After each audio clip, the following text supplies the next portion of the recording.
எல்லா பெருமைகளும் இறைவனுக்கே.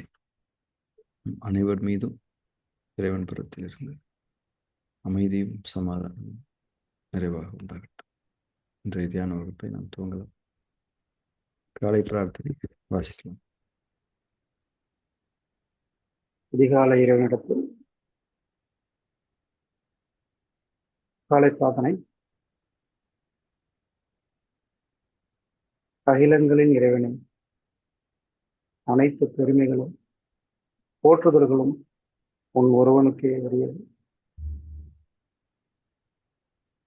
அனைத்தின் ஆதாரமும் நீ, அனைத்தின் தொடக்கமும் நீ, அனைத்தின் முடிவுகளும் உன்னிடம்.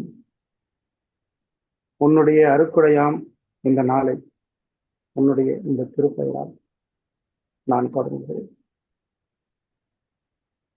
எனது அறிவின் மற்றும் அறியாமையின் தீங்கிலிருந்து உன்னிடமே நான் பாதுகாவல் வேண்டுகிறேன். எனது பெருமை மற்றும் பொறாமையின் தீங்குகளிலிருந்து உன்னிடமே நான் பாதுகாவல் வேண்டுகிறேன். உலகத்தின் பொருள் மயக்கங்களும் என் மன இச்சைகளின் கெட்ட நோக்கங்களும் உன்னுடைய பொருத்தத்தை விட்டும் என்னை விலக்கிவிடாமல் இருக்க உன்னிடமே உறுதியாக நான் பாதுகாவல் வேண்டுகிறேன்.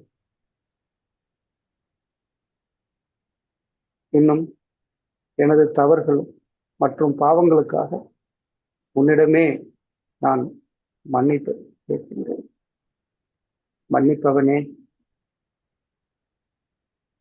என்னை மன்னிப்பாயா? என்னை நேர் வழியில் என்னை நிலைத்திருக்க செய்வாயா? உன்னுடைய அருளை கொண்டும் கருணையை கொண்டும் உன் புறமிருந்து நற்குணங்களை கொண்டும் ஞானங்களை கொண்டும் என்றென்றும் என்னை நீ வழி நடத்துவாயா? நீ என்னுடன் எப்போதும் இருந்து இருப்பதை என்னை எப்போதும் உணர்ந்து கொண்டிருக்க செய்வாயா? எனது எண்ணங்களிலும் பார்வைகளிலும் பேச்சுக்களிலும் செயல்களிலும் பொறுமையை கொண்டும் நன்மையை கொண்டும் எனக்கு வழிகாட்டுவாயா? எனக்காக நீ நாடி இருக்கும் நன்மைகளை தவறாது நான் அடைந்து கொள்ள எனக்கு நீ உதவி செய்வாயா?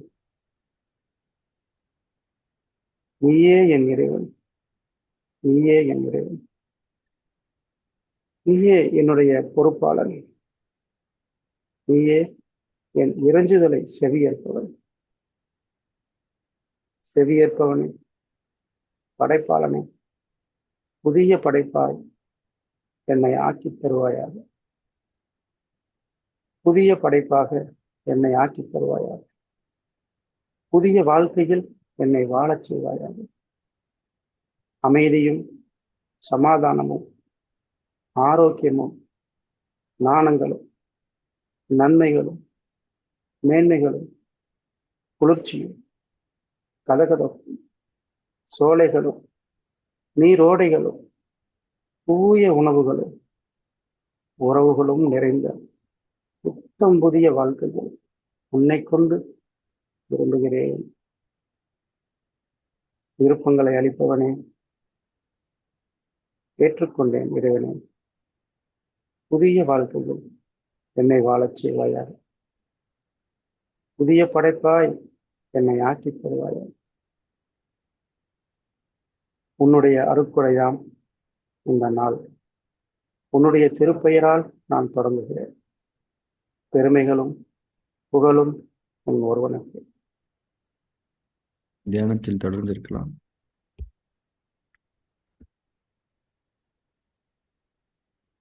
அழகிய பிரார்த்தனை வார்த்தைகளின் உணர்வுகளை தக்க வைத்துக் கொள்ளுங்கள்.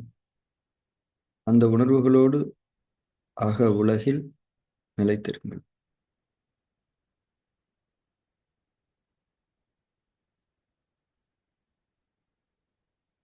விருப்பங்கள் என்ற மறைவான படைப்பு மனிதர்களுக்காக இறைவன் படைக்கும் படைப்பாகும். ஒவ்வொரு மனிதனுக்கும் அவனுடைய நெஞ்சத்தில் இறைவன் தனித்தனியான விருப்ப உணர்வுகளை படைத்து வழங்கி கொண்டிருக்கின்றார். அந்த விருப்ப உணர்வுகளின் ஒட்டுமொத்த விருப்ப உணர்வுகளின் மனித சமுதாயத்துக்கான ஒட்டுமொத்த விருப்ப உணர்வுகளின் சாரம் மனதில் அமைதியும் சமாதானமும் குளிர்ச்சியும் கதகதப்பும் நிறைந்த வாழ்க்கை, தூய உணவுகளும் உறவுகளும் நிறைந்த வாழ்க்கை, நன்மைகளும் மேன்மைகளும் நிரம்பிய வாழ்க்கை. ஒவ்வொரு நாளும் புதிய படைப்பாக நாம் விளங்க வேண்டும். மேன்மைகளுக்கு மேல் மேன்மைகளை, சுகங்களுக்கு மேல் சுகங்களை, வெற்றிகளுக்கு மேல் வெற்றிகளை அடைய வேண்டும் என்ற விருப்பம்தான் நம்முடைய உயிரோட்டத்தின் அடிப்படை. ஒவ்வொரு மூச்சையும் நாம் உள்வாங்கிக் கொள்ளும் போதும் விருப்பங்கள் நமக்காக இறைவன் புறத்திலிருந்து அறிவிக்கப்படுகின்றன. ஏற்றுக்கொண்டோம் இறைவனே, ஏற்றுக்கொண்டேன் இறைவனே என்பது மட்டும்தான் நாம் செய்ய வேண்டிய வேலையாக இறைவன் புறத்திலிருந்து நாம் அமைக்கப்பட்டிருக்கு. காலை பிரார்த்தனையின் விருப்ப உணர்வுகளை மனதில் ஏந்தி கொண்டு தக்க வைத்துக் கொண்டு ஏற்றுக்கொண்டவர்களாக, உலக அறிவின் காரண காரிய கணக்குகளிலிருந்து விடுபட்டவர்களாக விருப்பங்களை ஏற்றுக்கொண்டு தியானத்தில் நாம் தொடர்ந்திருப்போம். உடலை அதிஷ்டானாவில் நிலைப்படுத்திக் கொள்ளுங்கள். இயக்கங்கள் இல்லாத அசைவற்ற தளர்வான தன்மை, மூச்சின் மீது கவனம் இருக்கு.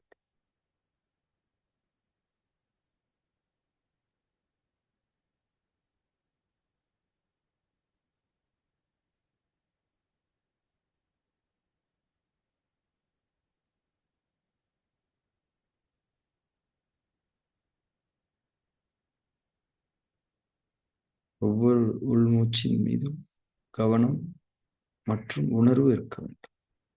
கவனமும் உணர்வும், உடலும் உயிரும் போல கவனமும் உணர்வும் என்பதாகும். உணர்வு இறைவன் புறத்திலிருந்து இந்த மூச்சு எனும் உயிர் நமக்கு இப்போது கொடுக்கப்பட்டு கொண்டு, இது நமக்காகவே படைக்கப்பட்டது. ஒட்டுமொத்தமாக படைக்கப்பட்டு அதில் ஒரு பங்கு நமக்கு கொடுக்கப்படவில்லை. நமக்காக இந்த மூச்சு எனும் உயிர் கூரை இறைவன் படைத்து நமக்கு கொடுத்து கொண்டிருக்கிறார். நாம் இறைவனுடைய பார்வையில் நேரடியாக இருந்து கொண்டிருக்கிறோம். ஒவ்வொருவருக்கும் இதே நிலைதான். ஒவ்வொருவரும் முக்கியம். அனைவரையும் நாம் மதிக்க வேண்டும். மரியாதை குறைவாக யாரையும் எண்ணங்கள் அளவில் கூட நினைத்து விடக்கூடாது. ஒவ்வொருவரும் இறைவன் புறத்திலிருந்து உயிர் கொடுக்கப்பட்டு வாழ்விக்கப்பட்டிருக்கின்றனர். இந்த பரஸ்பர கண்ணியமளிக்கும் உணர்வு நமக்கு வேண்டும் என்பதை இந்த மூச்சோட்டம் நமக்கு உணர்த்த வேண்டும். மூச்சின் மீது கவனமும் இறை உணர்வும் இணைந்திருக்கு.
மூச்சின் மீது கவனம் இருக்கட்டும்.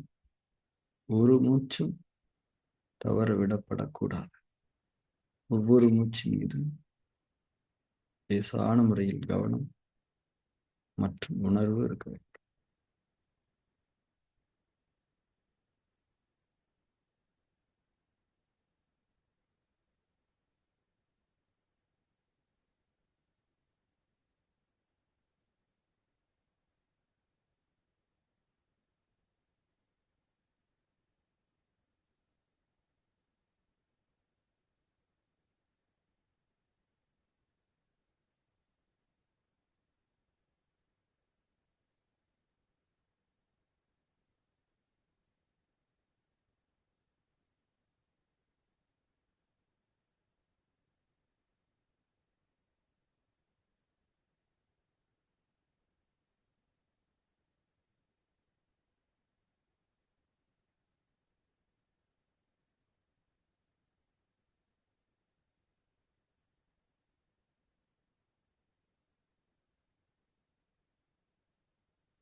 மூச்சின் மீது கவனம் இருக்கட்டும். காலத்தை பற்றிய உணர்வும் இருக்கட்டும். நமக்கான காலத்தவணையில் நாம் முன்னேறி கொண்டிருக்கின்றோம் என்ற அந்த உணர்வு.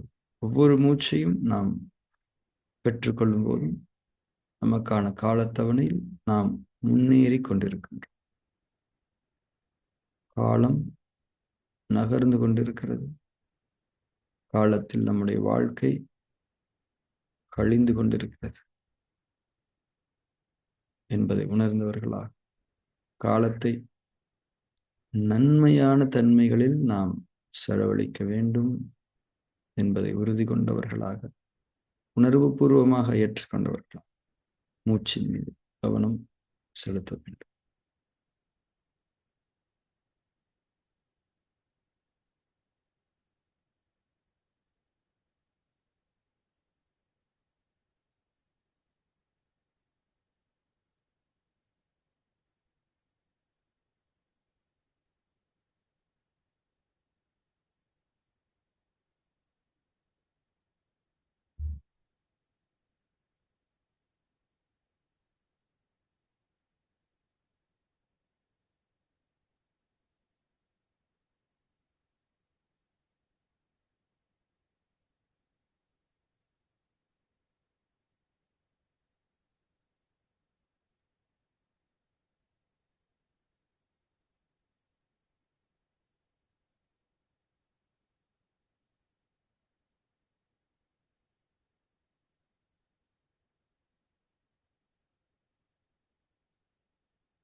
இப்போ நம்ம ஃபார்ம் 3 பிராக்டிஸ் பண்ண போறோம்.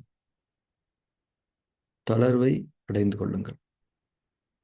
கவனம் மற்றும் உணர்வு தன்மைகளிலிருந்து தளர வேண்டும். சாட்சி பாவனை என்ற ஒரு நுட்பத்தை நாம் அணுக வேண்டும். அந்த நுட்பம் நமக்குள் செயல்பட்டு நம்முடைய மனதின் அடுக்குகளை தூய்மைப்படுத்த நாம் அனுமதிக்க வேண்டும். எனவே தளர்வு என்பது கண்டிப்பான தேவையாக இருக்கு. ஒரு பார்வையாளராக உங்களை நீங்கள் ஆக்கிக்கொள்ளுங்கள்.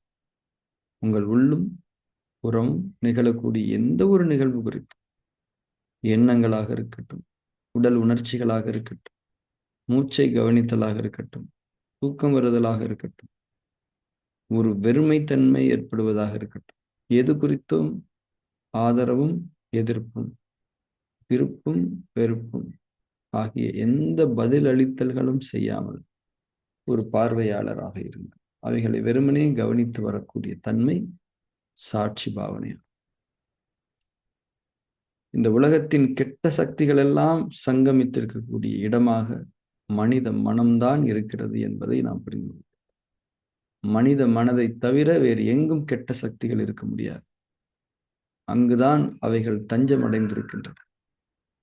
அந்த கெட்ட சக்திகளை இறைவனுடைய ஆற்றலை கொண்டு வெளியேற்றி நம்முடைய மனதை தூய்மைப்படுத்தி கொள்ளக்கூடிய ஒரு மிக முக்கியமான நுட்பம் இறைஞானம், இந்த ஃபார்ம் 3 சொல்லப்படக்கூடிய இந்த சாட்சி பாவனை, மனம் இரண்டின் அடுக்குகளை தூய்மையாக்கி கொள்ளக்கூடிய, கெட்ட பதிவுகளை பலம் இழக்கச் செய்யக்கூடிய ஒரு வழிமுறை.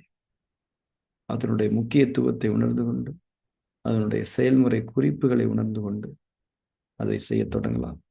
ஃபார்ம் 3 செய்ய தொடங்கலாம். அதிட்டானாவை இன்னும் உறுதிப்படுத்திக் கொள்ளுங்கள். ஃபார்ம் 3 தொடங்கும்.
அதிட்டானாவிலிருந்து தளர்ந்து கொள்ளலாம்.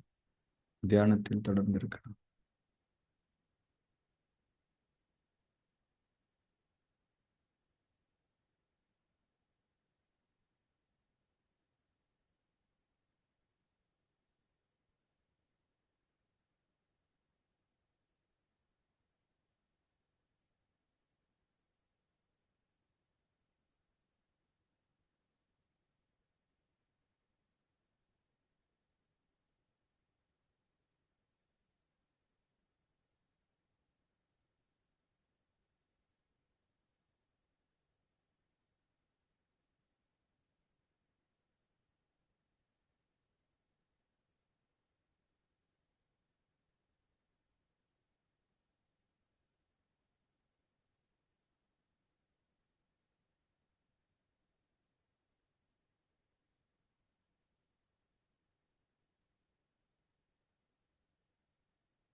தியானத்தை நிறைவு செய்து கொள்ளலாம்.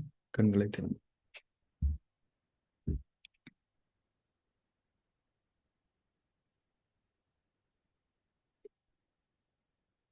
இந்த ஃபார்ம் 3 பொறுத்த வரைக்கும் அது தினமும் செய்ய வேண்டிய ஒரு மருத்துவ ரீதியான வாழ்வியல் அம்சம் என்பதை புரிந்து கொள்ளும். நம்ம குளிக்கிற மாதிரி தான் ஒவ்வொரு நாளுமே மனசுல ஏதாவது ஒரு பதிவு உள்ளேறி கொண்டுதான் இருக்கு. அது ஒரு சாதாரணமா உள்ள போகும்.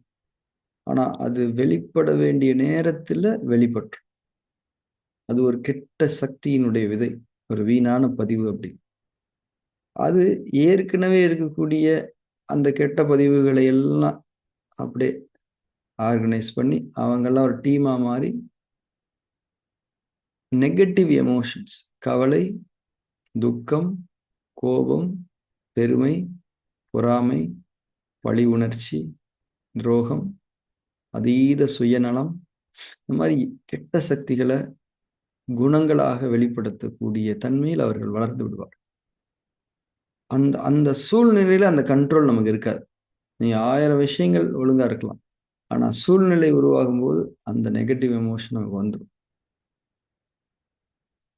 இந்த டேட்டா கிளியர் ஆயிடுச்சுன்னா அந்த சூழ்நிலையில அந்த மாதிரியான எந்த விதமான எமோஷனும் வராது. மாறாக அந்த சூழ்நிலை குறித்த ஞானங்களை உள்வாங்கிக் கொள்வதற்கு நாம் செயல்படுவோம். அதுக்கு ஒரு சோதனை நிகழ்வாகவே இருந்தாலும் கூட அந்த நேரத்துல நெகட்டிவ் எமோஷன்ஸ் எதுவும் இருக்காது. இது ஏன் நடக்குது, இறைவன் ஏன் இதை நிகழ்த்துறான், இதுல என்ன நன்மை இருக்குது, இந்த மாதிரி திங்க் பண்ண ஆரம்பிச்சிடும். இதுதான் அந்த கிளென்ஸ்டு மைண்டுடைய வெளிப்பாடாக இருக்கும். முக்கியமா நமக்கு இந்த ஃபார்ம் 3 பண்றதுனால வரக்கூடிய சில மாற்றங்கள் எப்படி இருக்கும்னா, மேக்சிமம் நம்ம செய்யக்கூடிய செயல்கள்ல வீணான விஷயங்கள் எதுவுமே இருக்காது. ஏன், எது வீணான விஷயம், எது நல்ல விஷயம்ன்றது நம்ம எப்படி கண்டுபிடிச்சுக்கிறது அப்படின்னா, நம்ம மனசுல அந்த தூய்மை இருக்கும்போது நம்ம செய்யக்கூடிய செயல்களின் தன்மை குறித்த ஒரு விழிப்புணர்வு நம்ம கண்டிப்பாக இருக்கும். அதுல என்ன நன்மை இருக்குன்றத நம்ம கண்டிப்பா உணர்ந்து கொள்ள முடியும். நன்மை இல்லாத விஷயம் வீணான செயல். இதுதான் அதுக்கான ஐடென்டிஃபை பண்ணக்கூடிய வழிமுறை. இப்போ இந்த இந்த கிளாஸ்ல நான் பேசிட்டு இருக்கேன், இதுல என்ன நன்மை இருக்குன்னா, இறைவனுடைய வழிகாட்டல்களை நினைவூட்டி கொண்டிருக்கின்ற நன்மை இருக்கு. இப்போ நண்பர்களோட பேசிக்கிட்டு இருக்கும்போது இதுல என்ன ஒரு நன்மை இருக்குது, இதுல ஒரு நன்மை இல்லை. எவனையோ பத்தி பேசிக்கிட்டு இருக்கோம், அரசியலை பத்தி பேசிக்கிட்டு இருக்கோம், சினிமாவை பத்தி பேசிக்கிட்டு இருக்கோம், இதுல நன்மை இல்லை. இப்போ இந்த ஒரு விழிப்புணர்வு வந்துடும். நாம் செய்து கொண்டிருக்கக்கூடிய செயல்கள்ல நன்மை இல்லை என்று நீங்கள் உணர்ந்தால் அது வீணானது என்பதுதான் இங்கே நாம் புரிந்து கொள்ள வேண்டும். இப்போ மனசு பதிவுகளுடைய தாக்கங்களில் இருந்து விடுபட்டதாக இருக்கும்போது நாம் செய்து கொண்டிருக்கக்கூடிய செயல்களில் இருக்கக்கூடிய நன்மை என்ன என்பதை நாம் பிரித்தறிய முடியும். இதில் நன்மை இருக்குது. சமைக்கிறோமா, நன்மை இருக்கு. நடக்கிறோமா, நன்மை இருக்கு. உட்காந்து ஒரு டிவி பார்த்துட்டு இருக்கோமா, இதுல என்ன நன்மை இருக்குது, இது ஒரு வீணானது. நன்மை இல்லைன்னா வீணானது. இந்த மாதிரி நிறைய விஷயங்கள்ல நம்ம அந்த பிரித்தறிதல் ஞானங்களை பெற்றுக்கொள்ள முடியும். மனசுல அந்த இருக்கக்கூடிய பதிவுகள், கெட்ட பதிவுகள் என்ன பண்ணும்னா, வீணான விஷயங்கள்ல, நன்மைகள் இல்லாத விஷயங்களை நம்மளை ஈடுபடுத்திக்கிட்டே இருக்கும். இதுதான் கெட்ட சக்திகளுடைய வேலை. அவ்வளவுதான். கெட்ட சக்திகள் நன்மையின் பக்கம் செல்லாது. கெட்ட சக்திகளுக்கு அங்கே அழைப்பு கிடையாது. அவர்கள் அங்கிருந்து விரட்டி அடிக்கப்படுவார்கள். எனவே கெட்ட சக்திகளை நிரப்பமாக கொண்டிருக்கக்கூடிய மனம் நன்மைகளின் பக்கம் செல்லவே செல்லாது. அது இயல்பாகவே தீமைகளின் பக்கம் செல்லும். ஆனால் அதற்கு ஒரு லேபிள் கொடுத்துரும். இது ஒரு பொழுதுபோக்கு, இது ஒரு கேளிக்கை, இது ஒரு ஃபன்னு, இந்த மாதிரியான விஷயங்கள் கொடுத்துரும். தெளிவாக நாம் அறிந்து கொண்டவர்களாக இருக்க வேண்டும். நன்மைகள் இல்லாத எந்த ஒரு காரியமும் நம்மால் தொடங்கப்படக்கூடாது. ஈடுபாடு கொடுக்கப்பட்டதாக இருக்கக்கூடாது. நிச்சயமாக அதில் நம்முடைய பங்களிப்பு என்பது இருக்கக்கூடாது. ஒவ்வொரு மூச்சும் இறைவன் புறத்திலிருந்து நமக்கு வழங்கப்படக்கூடிய உயிர், வாழ்வதற்கான அனுமதி, அவனுடைய படைப்பு இந்த உலகம், அவன் நமக்கு கொடுத்த வாழ்க்கை. இங்கே வீணானவைகளை செய்வது என்பது அவனுக்கு நாம் செய்யக்கூடிய கண்ணிய குறைவு என்பதை உணர்ந்து கொண்டு, நாம் செய்யக்கூடிய நன்மைகள் நமக்குத்தான் நன்மை, இறைவனுக்கு எந்த நன்மையும் இல்லை. அவன் நம்மிடமிருந்தும் இன்னும் அத்தனை விதமான படைப்புகளிலிருந்து இன்னும் எதிலிருந்தும் தேவைகள் அற்றவன். நமக்கு நன்மைகளை அடைந்து கொள்ள நாம் நன்மைகளை செய்ய வேண்டும். அடிப்படை தேவை அந்த விழிப்புணர்வு தான். நமக்கு இது இருக்குது, ஆனா அந்த பதிவு செய்ய விடாது. அதை கிளீன் பண்ண வேண்டிய அவசியத்தை நம்ம ஒவ்வொரு நாளும் உணர்ந்து கொண்டவர்களாக இருக்க வேண்டும். இன்றைய தியான வகுப்பை நிறைவு செய்து கொள்வோம். நாளை தியான வகுப்பு சந்திக்கலாம். Thank you very much. காலை பிரார்த்தனை வாசிக்க விரும்புகிறவங்க எனக்கு டெக்ஸ்ட் பண்ணுங்க. வாய்ப்புகளை பயன்படுத்திக் கொள்ளுங்க. Thank you very much.